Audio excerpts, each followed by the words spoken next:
Ross, and I'm with Ben Burkhalter, and we are Go Shop Local. The purpose of our group is to connect small business owners with the Las Vegas locals while creating a network of like-minded professionals to share strategies and support within an online community. Our mission is to encourage you to get out and go shop local. Hey guys, thank you and welcome back to Shop Local. My name is Maxine Ross and I'm here with Ben Burkhalter.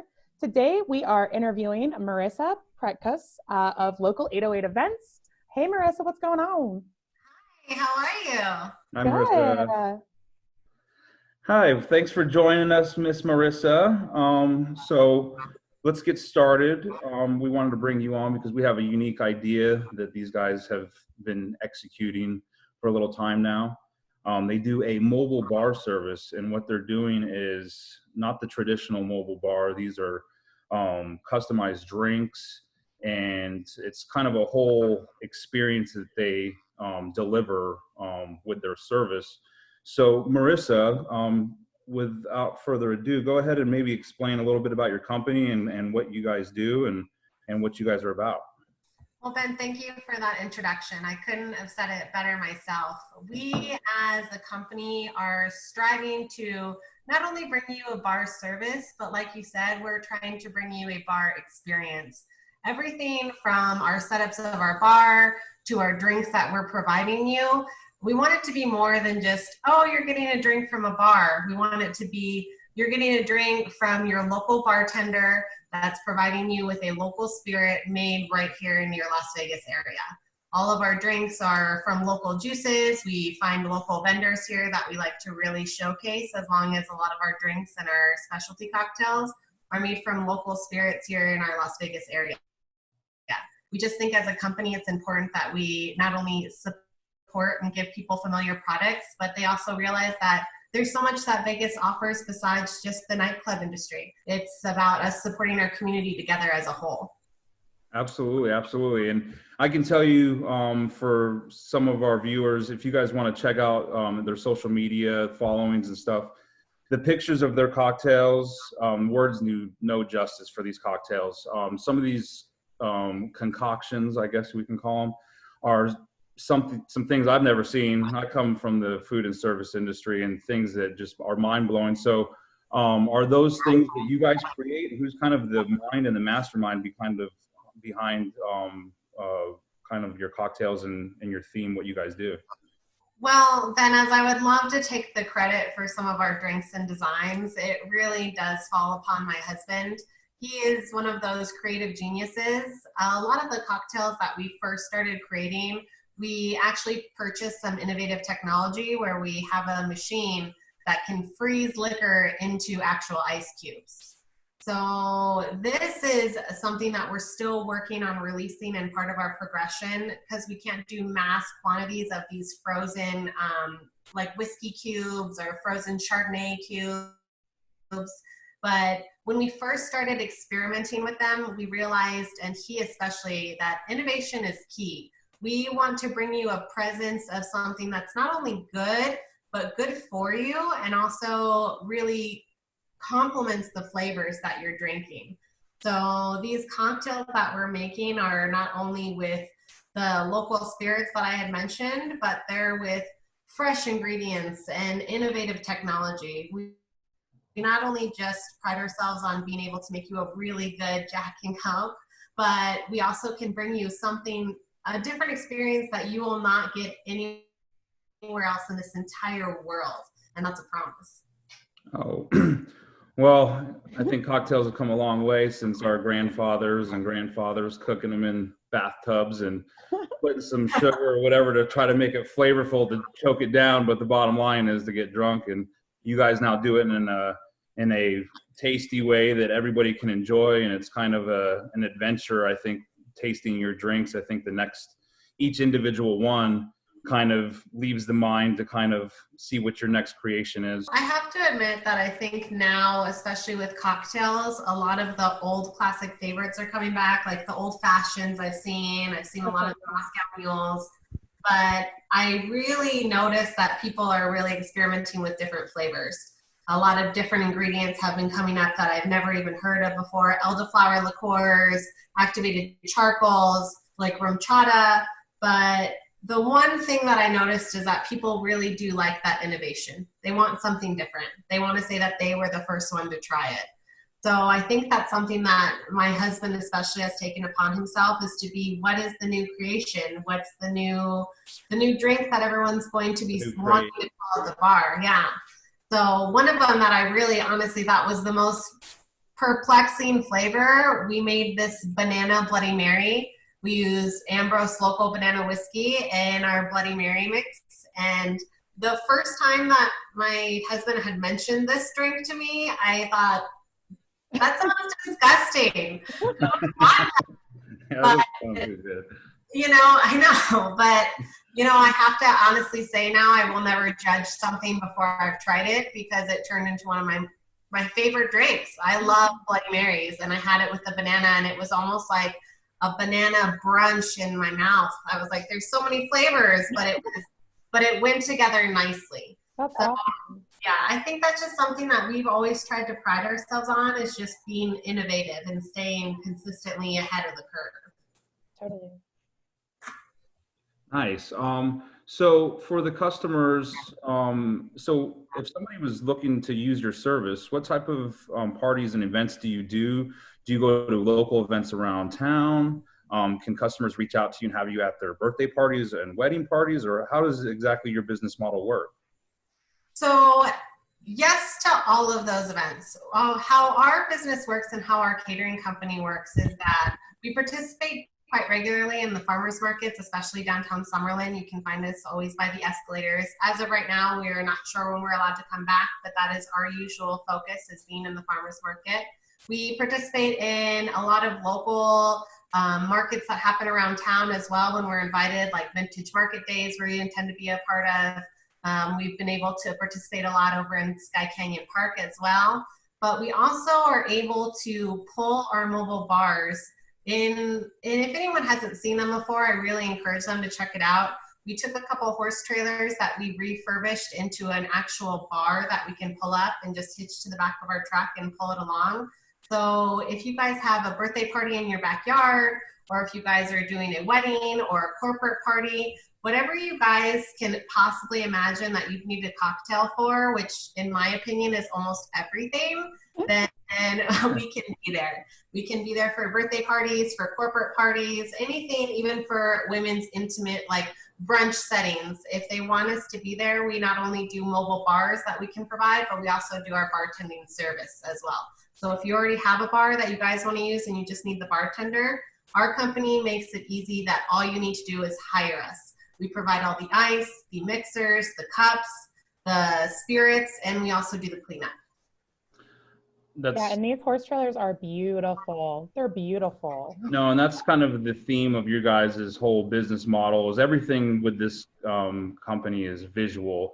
Their drinks to the horse trailers to every little detail is really kind of put in place. And I think that's the charm. And I think that's kind of what sets you apart from just the regular, you know, pack it up, throw it in the car and serve drinks. You guys are, again, creating an experience with also the cocktails and the service that you guys are giving. Well, thank you for that. What we wanted to kind of check on and touch on in these times with COVID and everything going on. So obviously this has affected your business model and it's affected everybody. So how has this affected? Have you guys been able to operate still? Are you seizing business just like all of us? Are you playing this waiting game? So what's the impact that it's had to your guys' business? Well, unfortunately for us, after the COVID-19 and the shutdown that happened, we actually had to cease all of our potential and upcoming markets, because we also participate in a lot of weddings as they couldn't have gatherings of 10 people or more. So we are very thankful during this time, because we had a lot of people reschedule instead of just cancel their events, which has honestly saved a lot of the small businesses. So thank you, people, for rescheduling. It really truly means a lot to us, just trying to keep struggling and keep providing a service. But we have had to really come up with some different innovations on how to survive just, being an events business. We don't know when the new normal or when people will start to gather again in bigger events. So with us in that innovation, it's taken us time to be more present on our social media platforms, for us to innovate with other ways that we can provide service for our customers. And also, I believe that it has really made us realize how important it is for our local market to support us as well. It's been very overwhelming with the kindness that we've had from our local vendors, but it's appreciated and it's also needed to hear. We, as of right now, are slowly moving back into business, and thankfully, like I said, with our reschedules, we are looking forward to a pretty busy fall season, but we also are trying to take as many steps and precautions on moving as slowly and safely as we possibly can. We never want to risk anyone from getting into any harmful behaviors. So we're just trying to listen and wait and move forward the best that we can. I think that everyone else is. Yeah, kind of like the rest of us, all in the same boat, just to hurry up to wait. Yeah. With that being said, as far as the event industry that you're in, that maybe some other groups and other businesses might be watching, in your perspective, how do you think that your business model is going to change, and what do you think that you're going to have to implement as far as structure in your business to kind of comply with, the standards, but then also make sure that we're keeping the safety of the health in mind? What do you think that road looks like going forward? For me personally, and what I just believe as an events catering, is that the one focus that's really going to change for us is just our sanitary solutions and social distancing practices. I think that's something that's really going to be hard as a catering company, for us to kind of control the greater over the less sometimes. So that's one thing that we've already implemented, just with the use of masks, not reusing any kind of glassware ever. That's so important for us as well. And I also believe that it's going to have to move forward into different target audiences for the event space. I don't think it's going to be so much focused on weddings will always happen, like these events, these parties will always happen. But I also believe that there's going to be new opportunities as far as corporate parties, maybe more gatherings focused on smaller groups for like community dinners as well. Just we're going to have to figure out where to get a new clientele in some sense for us to keep subsidizing that part of business that we've lost. So it's important that we just constantly innovate and try to really realize what our new target audience is going to be for catering in general. And I think it's going to move to a smaller group base, but I still believe that people are going to want to have events, but it's just, again, going to be safer, a little bit not as crowded spaces, and practicing better sanitary solutions. Absolutely. No, that's the biggest concern for us all. We want to go about our business as fast and as quick as we can, but we still want to make sure we ensure safety, and that's the biggest goal. Yes. So for you guys at Local 808, it's a inspiring kind of what you guys are doing with your business. I know you guys were in the service industry before, and you guys were doing the day-to-day hustle like us all, and this was kind of a dream and an idea that you guys brought to fruition. You guys actually took action. You made it happen. Along with all that, I'm sure all entrepreneurs and small business owners, you're going to have troubles, and you're going to have the ups and downs with that comes. So for you guys to take that leap and to really just kind of put everything into it and take that chance, do you guys have any advice for, some of these people that maybe are sitting in quarantine, that, are sitting on an idea, sitting on their hands, maybe taking time to not act, and just, do you have advice for these people that, what happiness can be and to follow your dream, or kind of the path that you guys took and how you got your mindset to get where you're at to do what you're doing? I absolutely have some advice for these fellow entrepreneurs that are making the debate on whether to switch, because I remember for me in particularly, it was the financial security, me knowing that I had a paycheck coming next week and me knowing where my money was coming from. But I had actually read a book that really truly inspired me to put my heels to the ground and jump forward in our new business adventure. And it was the Rich Dad, Poor Dad, but it was the 4 quadrants. And I remember specifically in this story that he was talking about how him and his wife were not going to work for someone else again. And they had basically come to a point where they were living in their car until one of their friends had asked them to move with them into the basement. And even though they were at their weakest point and almost to a point of poverty, they still didn't give up their dream. And ultimately now he's one of the most successful people in the United States. And through him just sharing his story, I realized that there's never going to be enough money in the bank account. There's never going to be a right time for you to make this opportunity or this leap. But the second that you start moving forward with your dream is another step that you'll have to it closer coming to fruition. Success ultimately is just controlled failure. You know that this works and you know that this doesn't work. So what are you going to do to make sure that you don't do something to make it not work again, because you've already tried that route? So I truly believe that you continually trying and you continually figuring out what doesn't work. 900 times it doesn't work, but the 901st time it's going to work. So it's just, you got to figure out what that right path is going to be, what that new you is going to be, what that new familiarity and that new routine is going to be for you. It's just important that you keep persevering and keep trying, because a lot of doors are going to be closed in your face, but one of them will open, and you just need one. You need one opportunity for you to make it known. When Dane and I sold our first drink on our first event, I remember thinking to myself, I sold a product that I made and I just made money for it. It was an incredible feeling to know that this whole time I thought that someone else had to give me the tools to succeed, when I realized you have the tools in front of you. You just need to implement it the best way that you know how and figure it out along the way. We all make mistakes, but what are you going to do to make sure that you just have less of those mistakes?